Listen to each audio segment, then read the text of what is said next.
అందరికీ నమస్తే. గాంధీ హాస్పిటల్‌లో జరిగిన ఒక పెద్ద ఘోరానికి సంబంధించిన లిస్ట్ ఒకటి సోషల్ మీడియాలో వైరల్‌గా మారింది. ఆల్మోస్ట్ పొద్దునుంచి సోషల్ మీడియాలో ఈ లిస్ట్‌ను చూస్తూ ఉన్నా. నిజానికి ప్రభుత్వం గానీ, లేకపోతే ఆరోగ్య శాఖ గానీ, ఆరోగ్య శాఖ మంత్రి గానీ దీని మీద స్పందిస్తారేమో, బహుశా ఇది ఫేక్ అని చెప్తారేమో అని నేను ఎదురు చూసిన. ఎందుకంటే ఇది ఫేక్ అయితే బాగుండని నేను కూడా కోరుకుంటున్నా. ఒక హాస్పిటల్‌లో జరిగిన ఘోరం ఇది. మొత్తం 48 మంది ఇది గాంధీ హాస్పిటల్. గాంధీ హాస్పిటల్‌లో ఈ లిస్ట్ చూపిస్తా మీకు, ఒకసారి చూడండి. ఇది లిస్ట్. ఏంది లిస్ట్ అంటే 48 మంది పిల్లలు, అక్కడ డెలివరీకి వచ్చిన వాళ్ళు, డెలివరీ అయిన తర్వాత ఉండే పిల్లలు, 14 మంది బాలింత మహిళలు, తల్లులు చనిపోయారట. ఎందుకు చనిపోయారంటే అక్కడ నేను డాక్టర్ల లోపం ఉందని నేను అనుకోను. బట్ ఎక్కడ తేడా వచ్చింది, ఏమైంది, అసలు ఈ వార్త ఎందుకు ఇన్ని రోజులు బయటికి రాలేదు, ఎందుకింత రహస్యంగా ప్రభుత్వం పెట్టింది, మొత్తం వాళ్ళు ఎక్కడ ఏం కదా చూడండి. ఎం మాధురి, ఎం శ్రీనివాసు, కొండపాక, సిద్దిపేట నుంచి వచ్చిన వాళ్ళు, తర్వాత మౌనిక, శిల్ప, భారతి, మొత్తం వీళ్ళంతా కూడా డెలివరీ కోసం గాంధీ హాస్పిటల్కి వచ్చిన వాళ్ళు. మొత్తం 50 మంది లిస్టు తిరుగుతుంది. ఇది ఆగస్టు మంత్, ఇదంతా జరిగిందంతా కూడా ఆగస్టు నెలలో జరిగింది. అంటే పోయిన నెల జరిగిన వ్యవహారం ఇది. ఇది చాలా గోప్యంగా పెట్టింది ప్రభుత్వం. కానీ తెలుస్తుంది కదా, నిజం నిలకడగానైనా కొద్దిగా లేట్ అయినా కూడా ఖచ్చితంగా బయట పడుతుంది అన్నట్టుగానే ఇది అధికారిక లెక్కనే అని సోషల్ మీడియాలో వైరల్గా తిప్పుతున్నారు. ఇది అధికారిక లెక్క అన్నప్పుడు అధికారికంగా ప్రభుత్వం ఎందుకు బయట పెట్టలేదు? ఒకవేళ ఈ ఘోరం జరిగితే 48 మంది పసిపిల్లలు, 14 మంది బాలింతలు చనిపోతే ప్రభుత్వం ఏం చర్యలు చేపట్టింది? కనీసం వార్త బయట చెప్పకపోయినా సరే ఎందుకు గాంధీ హాస్పిటల్లో జరుగుతుంది? ఒక ఇంటర్నల్గా ఒక ఎంక్వైరీ అయినా జరగాలి కదా. వాళ్ళంతా కోటి ఆశలతో గాంధీ హాస్పిటల్కి వచ్చేవాళ్ళు ఎవరు? పేదలు. మొన్న దామోదర రాజనరసింహ గారు అన్నారు, ఆరోగ్య శాఖ మంత్రి, ఒక రిపోర్టర్ అడిగిండు, నాలాంటి ఒక రిపోర్టర్ అడిగిండు, సార్ ఈ గవర్నమెంట్ హాస్పిటల్స్లో ముఖ్యంగా గాంధీ హాస్పిటల్లోనే మాట్లాడింది ఇది, గాంధీ హాస్పిటల్లో మందులు అవైలబిలిటీ లేవంట, మందులు బయటికి వెళ్ళి తీసుకుంటున్నారంట పేషెంట్స్ అని అడిగితే చాలా ఆగ్రహం వ్యక్తం చేసిండు. సీరియస్ అయిపోయింది మొత్తం. ఒకసారి ఆయన ఒరిజినాలిటీ అంతా కూడా బయటపడదు రాజనరసింహ గారిది. ఆయన ఒరిజినాలిటీ అదే. నేను ఆయన డిప్యూటీ ముఖ్యమంత్రిగా ఉన్నప్పుడు చూసిన ఉద్యమం టైంలో ఆయన ఏమన్నాడు తెలుసా? ఈ హాస్పిటల్ మాది, మాలాంటి పేదలు వచ్చేది, ఇది దొరల హాస్పిటల్ కాదు, దొరల మనుషులు ఎవరికి రారు, మా మనుషులు వస్తారు అని చెప్పి ఏదో గొప్పగా చెప్పుకున్నాడు. మరి ఆయనకు ఏమైనా అయితే ఆయన ఏ హాస్పిటల్, గాంధీ హాస్పిటల్ పోతాడా? పోడు. ఆయన మళ్ళీ యశోదలను కేఆర్ హాస్పిటల్లో జాయిన్ అవుతాడు. ఆయనకి ఏమైనా ఉంటే చికిత్సలు, ఆయన గాంధీ హాస్పిటల్లో ఎప్పుడు ఆయన చికిత్స చేయించుకున్నట్టు కానీ, గాంధీ హాస్పిటల్లో ఆయన టెస్టులు చేయించుకున్నట్టు కానీ, ఆయన కుటుంబ సభ్యులు కానీ చేయించుకున్నట్టుగా నేనైతే చూడలేదు ఇన్ని సంవత్సరాలలో, నేను జర్నలిస్ట్గా ఉన్నప్పటి నుంచి. మరి ఎందుకు ఆయన ఇది దొరలది, ఇది నాది అని ఎందుకు చెప్పుకున్నాడో తెలియదు. కానీ ఇప్పుడు ఈ జరిగిన ఈ మరణాలన్నీ కూడా పేదలయ్యాయి. మన వీళ్ళంతా దామోదర రాజనరసింహ మనుషులు అయితే ఆయనకు బాధ లేదా? ఆయనకు మా మనుషులు చనిపోయారని బాధ లేదా? మరి బాధ ఉన్నప్పుడు కనీసం ఆయనకు ఇంటర్నల్గా ఎంక్వైరీ చేపిస్తున్నాడా? ప్రభుత్వం దీనిపైన ఏం యాక్షన్ తీసుకున్నది ఇప్పటి వరకు? ఇప్పుడు బయటకు వచ్చింది, ఇప్పటిదాకా స్పందించలేదు. బహుశా ఇది నిజమైంది కాబట్టే ఎవరు మాట్లాడతలేరు. ఒకవేళ అబద్ధమై ఉంటే ఇప్పటికే కాంగ్రెస్ సోషల్ మీడియా పొద్దుగానే లేస్తే ఏవో పెడతా ఉంటారు కదా, ఆ కాంగ్రెస్ సోషల్ మీడియా వాళ్ళు వీళ్ళు ఇది ఫేక్ అని చెప్పి తిప్పేడు వాళ్ళు ఇప్పటివరకే. కానీ ఎక్కడ దీనికి సంబంధించిన చర్చ లేకుండా చూస్తున్నారు. కానీ ఇది జరిగింది నిజంగానే అనిపిస్తుంది. 48 మంది పిల్లలు చచ్చిపోయారు అంటే ఒక హాస్పిటల్లో అసలు రాష్ట్రమంతా ఏం జరుగుతుంది, రాష్ట్రమంతా హెల్త్ డిపార్ట్మెంట్లో ఏం జరుగుతుంది అనేది చాలా ఇంపార్టెంట్. ప్లస్ 14 మంది బాలింతలు చనిపోయారట. అసలు ఎందుకు రక్తహీనతతో చనిపోయినరా? ఆ హాస్పిటల్కి వచ్చిన తర్వాత అక్కడున్న ఫెసిలిటీసు సరిపోకనో, లేకపోతే ఇంకా వేరే రీజన్స్తో చనిపోయినరా? లేకపోతే డాక్టర్స్ ఉన్నారా లేరా?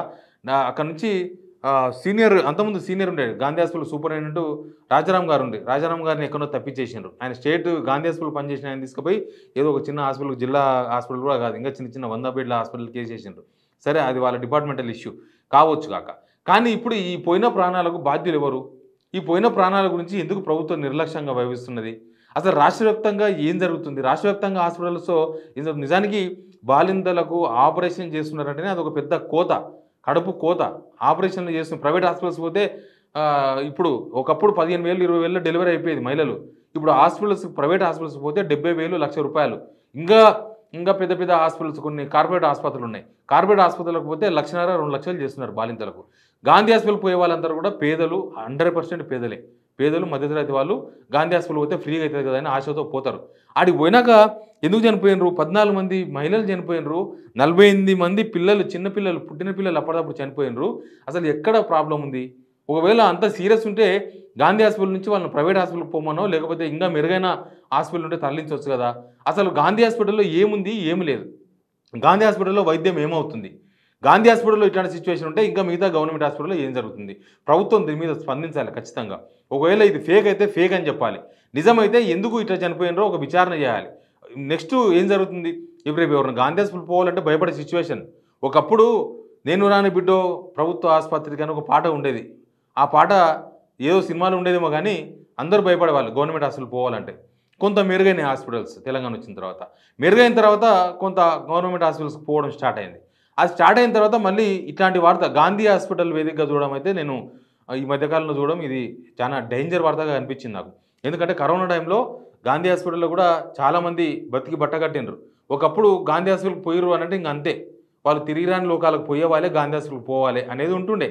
గాంధీ హాస్పిటల్లో చేర్పిచ్చిర్రు అని అంటే ఇంకా వాళ్ళ మీద ఆశ లేదు, ఇంకా వాళ్ళ మీద మాకేం ఆశ లేదు, ఇక ఆయన దేవుని ఇష్టం, మొత్తం దేవుని మీద భారం వేస్తే గాంధీ హాస్పిటల్ పోవాలి. అట్లాంటి సిచ్యువేషన్ ఉండే ఒకప్పుడు. కొంత మెరుగై కొంత మంచిగా అయ్యి కరోనా టైంలో వేల మందికి సర్వీస్ చేసింది గాంధీ హాస్పిటల్. ఇప్పుడు ఎందుకు బాలింతలు చనిపోయినరు? ఇప్పుడు ఎందుకు పసిపిల్లలు చనిపోయినరు? ఇది క్లారిటీ తెలవాలి. దామోదర నరసింహ గారు ఎక్కడున్నారో ఏం కథనో మీరు ఇప్పటిదాకా స్పందించలేదు. ఆరోగ్య శాఖకు మంత్రి ఉన్నారు కదా, ఇప్పుడు హోమ్ మినిస్టర్ అంటే లేడు, ఎడ్యుకేషన్ మినిస్టర్ అంటే లేడు, లేకపోయినా ముఖ్యమంత్రి గారు పర్యవేక్షిస్తున్నారు, ఖాళీ లేవని చెప్పిండ్రు. కానీ ఆరోగ్య శాఖకు మంత్రి ఉన్నాడు కదా, ఆ మంత్రి ఎందుకు మాట్లాడతలేడు? ఆ మంత్రి మాట్లాడకపోతే ప్రభుత్వమైనా స్పందించాలి కదా. ఇది ప్రజల ప్రాణాలు పోయినాయి. ప్రజల ప్రాణాలు పోయినప్పుడు ప్రభుత్వానికి బాధ్యత లేదా? ఎందుకు మాట్లాడతలేరు? ఈ లిస్టు మీద ఎందుకు స్పందిస్తలేరు? ఈ లిస్టు ఒరిజినల్ కాబట్టి మాట్లాడడానికి ముఖం లేక మాట్లాడతలేరా? ఈ విషయంలో మాత్రం ఖచ్చితంగా విచారణ జరగాల్సిందే. అసలు నేను ఈ వార్తను నేను పొద్దు నుంచి ఆపిన, నేను చేద్దాం అనుకుంటే ఇది అబద్ధమేమో, నిజంగా ఇట్లా జరుగుతుందా, మా అబద్ధమైన వార్తలు చెప్పకూడదని చెప్పేసి ఆగిన. కానీ తీరా ఇన్ని గంటల తర్వాత, దాదాపు ఒక 15-20 గంటల తర్వాత నా దృష్టికి వచ్చినాక 15-20 గంటల తర్వాత నేను వార్త చేస్తున్నా. ఎందుకు ప్రభుత్వం ఇంత నిమ్మకు నేర్చినట్లుంది? అసలు నాకు చాలామంది ఫోన్లు చేసిన ఈ మధ్య వైరల్ ఫీవర్స్ వచ్చినాయి. మొత్తం వైరల్ ఫీవర్స్ వస్తే హాస్పిటల్స్కి పోతే హాస్పిటల్లో సిబ్బంది లేరు సరిగ్గా, అసలు వాళ్ళకి మందులు లేవు. ఆయన వైరల్ ఫీవర్తో పోతే స్టెథిస్కోప్ పెట్టుకొని చూసి 2 గోళీలు 3 గోళీలు అందరికి అవే గోళీలు. నాకు పెద్దపల్లి హాస్పిటల్ నుంచి కొంతమంది ఫోన్ చేసిండ్రు, ఇక్కడ కొల్లాపూర్ దగ్గర నుంచి కొంతమంది ఫోన్ చేసిండ్రు, నాగర్కర్నూలులో ఇట్లా ఉంది సిచ్యువేషన్ అని. వాళ్ళకి ఎవరికి ఏమైనా జ్వరం అన్నది, వైరల్ ఫీవర్ కానీ, డెంగ్యూ కానీ, మలేరియా కానీ, ఏమైనా కానీ అందరికి ఇచ్చేవి అవి 3 బిల్లలు అంట. ఆ 3 బిల్లలు ఇచ్చేసి ఇవి వేసుకోపోని చెప్తారంట. ఎందుకంటే వాళ్ళు మళ్ళీ రారు, ఎట్లా వాళ్ళు మళ్ళీ ప్రైవేట్ హాస్పిటల్కి పోవాలి. ఇంకా అది వీళ్ళ లక్ష్యం. వాళ్ళు ఎట్లా మళ్ళీ ఈ 3 బిల్లలతో తక్కువ కాదు కాబట్టి వాళ్ళు ప్రైవేట్ హాస్పిటల్కి పోతారు. ఇంకా గాంధీ హాస్పిటల్కో లేకపోతే నేను చెప్పిన ప్రభుత్వ ఆసుపత్రులకు ఎవరు రారు. ఏమవుతుంది అసలు? వైద్య రంగం కూడా మొత్తం పోయిందా? వైద్య రంగం 9 నెలలకే నాశనం అయిపోయిందా? ఎందుకు వైద్య రంగంలో ఇట్లాంటి వ్యవహారం జరుగుతుంది? దీని మీద ఖచ్చితంగా విచారణ జరపాలి.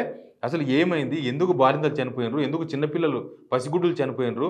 ఇది చాలా ఏమంటారు, ఇది ఒక బాధగా అనిపించింది నాకు. ఇంత దారుణమైన సిచ్యువేషన్లో వైద్య ఆరోగ్య శాఖ ఉందా?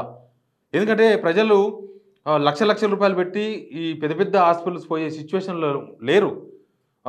డబ్బుల రొటేషన్ కూడా లేదు. అంత డబ్బులు సంపాదించే వాళ్ళు తెలంగాణలో లేరు. గాంధీ హాస్పిటల్లో, ఉస్మానియానో లేకపోతే జిల్లా లెవెల్లో ఉన్న ఆసుపత్రిలో దానిలోకి పోయే వాళ్ళు ఎక్కువ ఉంటారు. ఫీవర్ హాస్పిటల్ పోయే వాళ్ళు చాలామంది ఉంటారు. ఫీవర్ హాస్పిటల్ దగ్గర కొద్దిగా బాగానే ఉందన్నారు. మరి గాంధీ హాస్పిటల్కి ఏం రోగం వచ్చింది? గాంధీ హాస్పిటల్ ఉంచుతారా, మూసేస్తారా? గాంధీ హాస్పిటల్లో ఈ ఘోరం పైన ప్రభుత్వం ఎందుకు మాట్లాడతలేదు? దీనికి ఖచ్చితంగా స్పందించాలి ప్రభుత్వం, ఆరోగ్య శాఖ స్పందించాలి. దీనికి ఎవరు బాధ్యత కూడా వహించాలి.